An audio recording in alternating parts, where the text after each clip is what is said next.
దాసు జోష్న మాటలు విని దీపే తన అసలు వారసురాలని గుండె పగిలే నిజాన్ని తెలుసుకున్న శివనారాయణ. మరి ఇదంతా ఎలా జరిగిపోతుందో తెలుసుకోవాలనుకుంటే వీడియోని చివరి వరకు మిస్ కాకుండా చూసేయండి. అలాగే జోష్న నిజస్వరూపం బయటపడాలని కోరుకునే వాళ్ళు వెంటనే మా వీడియోని అయితే లైక్ చేసేయండి. ఇక్కడ చూస్తే కార్తీక్ బాధపడుతూ కనిపిస్తాడు. ఏంట్రా కార్తీక్ అలా ఉన్నావేంటి అని చెప్పేసి అడుగుతూ ఉంటాడు శివనారాయణ అయితే.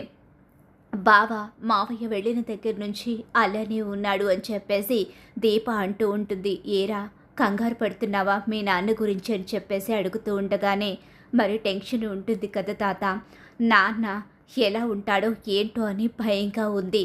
ఎందుకురా కంగారు పడతావు, అంతా బాగానే ఉంటుంది, మళ్ళీ అన్నయ్య సంతోషంగా క్షేమంగా తిరిగి వస్తాడని సుమిత్ర చెప్తూ ఉంటుంది. కానీ కార్తీక్ మొహంలో ఎలాంటి సంతోషం కనిపించదు.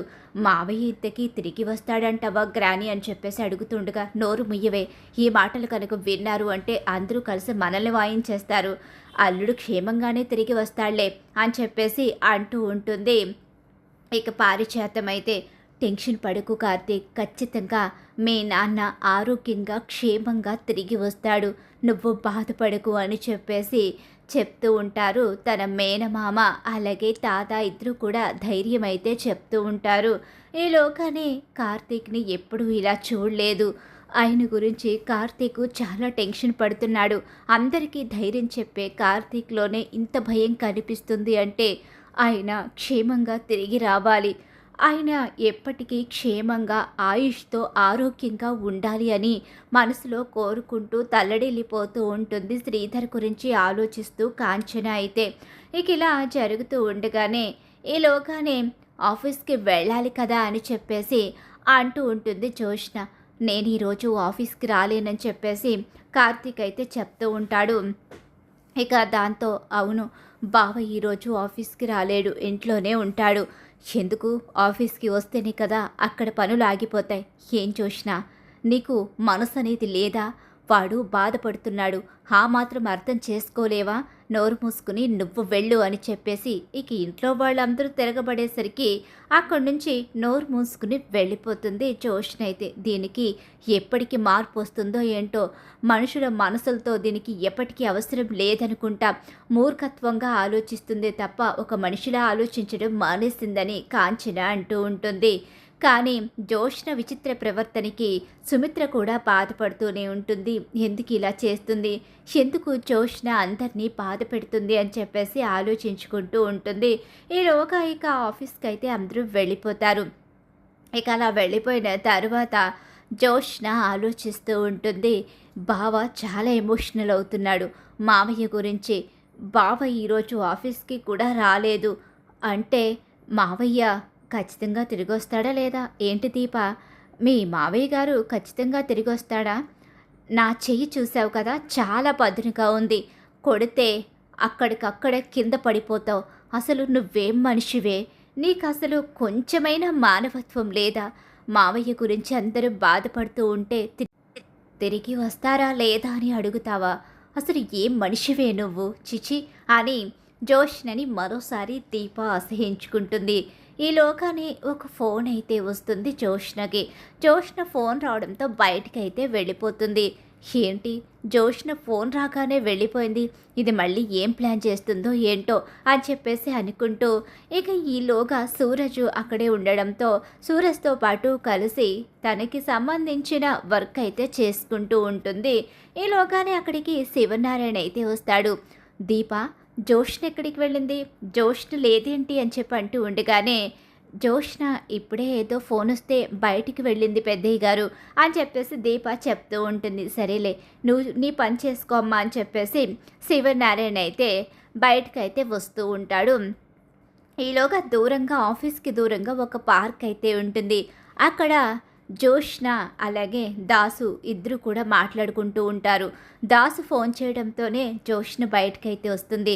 ఏంటి ఎందుకు వచ్చావు ఇప్పుడు అని చెప్పేసి అడుగుతూ ఉండగానే, ఏంటమ్మా మొన్నొకసారి వస్తే నేను మారిపోయాను, నేను అన్నీ మంచిగా ఉన్నాను, ఇక మారిపోయి దీపని ఆ ఇంటి వారసురాలుగా చూడాలనుకుంటున్నాను, ఇక నుంచి అంతా మంచిగానే ఉంటుందని చెప్పావు, ఇప్పుడేంటి మళ్ళీ ఇలా మాట్లాడుతున్నావేంటి, ఏంటి ఈ జోష్న మారిపోవడమా? అది ఎప్పటికీ జరగదు. అందరూ కలిసి గ్రానీని మాయ చేశారు. అందుకనే గ్రాని కళ్ళు తెరిపించడానికే నేనే నీ కన్న కూతురుననే నిజం నీ నోటి వెంట చెప్పించడం కోసం అలా చేశానంతే అని చెప్పేసి జోష్న అంటూ ఉంటుంది. చిచి, నువ్వెప్పటికీ మారో. నీలో మానవత్వం అనేదే అసలు కొంచెం కూడా లేనట్టు ఉంది. ఎందుకిప్పుడు క్లాస్ పీకడానికి వచ్చావా ఏంటి? అయినా నిన్నెవరు రమ్మన్నారు ఇక్కడికి ఆఫీస్ టైంలో? నువ్వు వెళ్ళు. ఏంటి వెళ్ళేది అని చెప్పేసి అంటూ ఉండగానే దూరంగా మాట్లాడుకుంటున్న దాసుని అలాగే అక్కడే ఉన్న జోష్నని శివనారాయణ చూస్తాడు. ఏంటి ఈ టైంలో దాసు ఎందుకు ఇక్కడికి వచ్చాడు? అసలు దాసుతో జోష్న ఇంత సీక్రెట్గా ఏం మాట్లాడుతుంది? వాళ్ళిద్దరికీ మాట్లాడుకోవాల్సిన మాటలు ఏమున్నాయి అని చెప్పేసి శివనారాయణ అటుగా వెళుతూ ఉంటాడు. ఈలోగానే ఇక నువ్వు నన్ను కలవడానికి రాకు. నాతో పర్సనల్గా మాట్లాడితే తాత కనుక చూస్తే అనుమానం వస్తుంది. ఏంటి అనుమానం రావడం? నీతో నేను ఎప్పుడూ మాట్లాడుతూనే ఉంటాను కదా. అయినా నువ్వు ఎప్పుడు చూసినా ఎదుటి వాళ్ళ జీవితాలతో ఆడుకోవాలని ప్రయత్నిస్తున్నావు. మా అమ్మ పాపం చేసింది. ఆ పాపాన్నే కడుక్కునే ప్రయత్నం ఇప్పటికీ కూడా చేయలేకపోతుంది. నీకు చెప్తే నువ్వు ఆ పాపాన్ని మరింతగా పెంచుతున్నావే తప్ప అసలు కొంచెం కూడా మానవత్వం అనేది లేకుండా పోతుంది నీకు. అసలు ఎందుకు ఇలా ప్రవర్తిస్తున్నావు? దీపే ఆ ఇంటి అసలు వారసురాలన్న నిజం చెప్పేసి నా దగ్గరికి వచ్చేస్తే నిన్ను నేను చూసుకుంటానని చెప్పినా నువ్వెందుకు అర్థం చేసుకోవడం లేదు? ఏంటి నువ్వా? ఎలా చూసుకుంటావు? రూపాయి సంపాదన లేని నువ్వు అసలు నన్ను ఎలా పోషించగలవు? నేను ఎలా పెరిగానో తెలుసు కదా, చూసావు కదా నా ఒంటి మీద డ్రెస్, అలాగే ఇక నేను చేసే మెయింటెనెన్స్, వీటన్నిటిలో ఒక్కటి కూడా నువ్వు నా కోసం కొనలేవు. అసలు నా కోసం ఏమీ చేయలేను నువ్వు. నా భవిష్యత్తుని లాగేస్తానంటే ఎలా ఒప్పుకుంటాను? అప్పుడు ఏం జరిగిందో నాకు తెలియదు.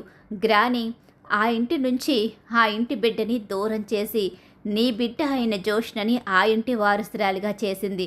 దీపకు ఎప్పటికీ పేదరికం అలవాటు. ఎందుకంటే ఆ ఇంటి వారసురాలైన దీపను పేదరికంలోకి నెట్టేసి నీ వారసురాలైన నన్ను గొప్పింటి దానిలా పెంచింది గ్రాని. అలాంటప్పుడు నేను అంత ఆస్తిని వదిలేసుకుని ఎలా నీ ఇంటికి వచ్చి పేదరికంలో బ్రతుకుతాననుకుంటున్నావు? నువ్వు నిజం చెప్తే నేను నిన్ను క్షమించను. తండ్రిగా ఎప్పటికీ కూడా నీకు విలువ లేకుండా పోతుంది. అందుకే నువ్వు నిజం చెప్పడానికి లేదు. నేను కూడా ఎప్పటికీ బయటపడను. నేనే ఆ ఇంటి అసలు వారసురాల్ని. దీప ఎప్పటికీ కాదు. గ్రాని నేను చేసినవి ఎప్పటికీ బయట పడకుండా నేను చూసుకుంటాను. దీపని అవసరమైతే ఏదైనా చేస్తాను, కానీ ఆ ఇంటి వారసురాలుగా మాత్రం ఉండనివ్వను అని చెప్పేసి జోష్న అంటూ ఉంటుంది. ఆ మాటలు విన్న శివనారాయణ షాక్ అయిపోతాడు. దీప అసలు వారసురాలా? అసలు ఏం మాట్లాడుతున్నారు? అంటే జోష్న దాసు కూతురా? ఎందుకు పారిజాతం ఇంత మోసం చేసింది? మా అమ్మ చేసిన పాపాన్ని అప్పుడే నేను బయట పెట్టి ఉంటే నీకు కూడా ఇలాంటి ఆశ కోరికలు ఉండేవి కాదు. ఆ రోజు మా అమ్మ ఆ నిజం తెలిసిన వాళ్లను చంపించేయడంతో నేనేమైపోతానో అన్న భయంతో ఇన్నేళ్ల తర్వాత ఈ నిజాన్ని నేను బయట పెట్టాను. నీకు ఆ ఆస్తి అంతస్తుల మీద స్వార్థం, మా అమ్మ లాంటి బుద్ధి ఉండడం కారణంగా ఈరోజు అసలు వారసురాల్ని ఆ ఇంటికి కాకుండా చేసి నువ్వే అసలు వారసురాలుగా ఉండాలి అనుకుంటున్నావు. ఇది ఎంతవరకు న్యాయమో నాకు కొంచెం కూడా అర్థం కావడం లేదు. కానీ ఎప్పటికీ కూడా నిజాయితీయే గెలుస్తుంది, మంచితనమే గెలుస్తుంది. ఎప్పటికీ అన్యాయం అలాగే ఆశ ఉన్నవాళ్ళు ఎప్పటికైనా ఓడిపోతారు. ఎదుటి వాళ్ళ సొమ్ముకి ఆశపడేవాళ్ళు ఎప్పటికీ గెలవలేరు అని చెప్పేసి చెప్తూ ఉంటాడు. నువ్వు ఇలా నీతి కథలు చెప్పుకుంటూ తిరుగు. నేను ఆ ఇంటి మహారాణిలాగే ఉంటాను తప్ప ఎప్పటికీ ఆ ఇంటి నుంచి బయటకు వచ్చే ప్రసక్తి లేదు. ఆ ఇంటి వారసురాలుగా దీప ఎప్పటికీ కాలేదు అని చెప్పేసి జోష్న అంటూ ఉంటుంది. కానీ ఈ నిజాలన్నీ తెలుసుకుని దీపే తన వారసురాలని తెలుసుకున్న శివనారాయణకి మాత్రం చాలా పెద్ద షాక్ ఎదురవుతుంది.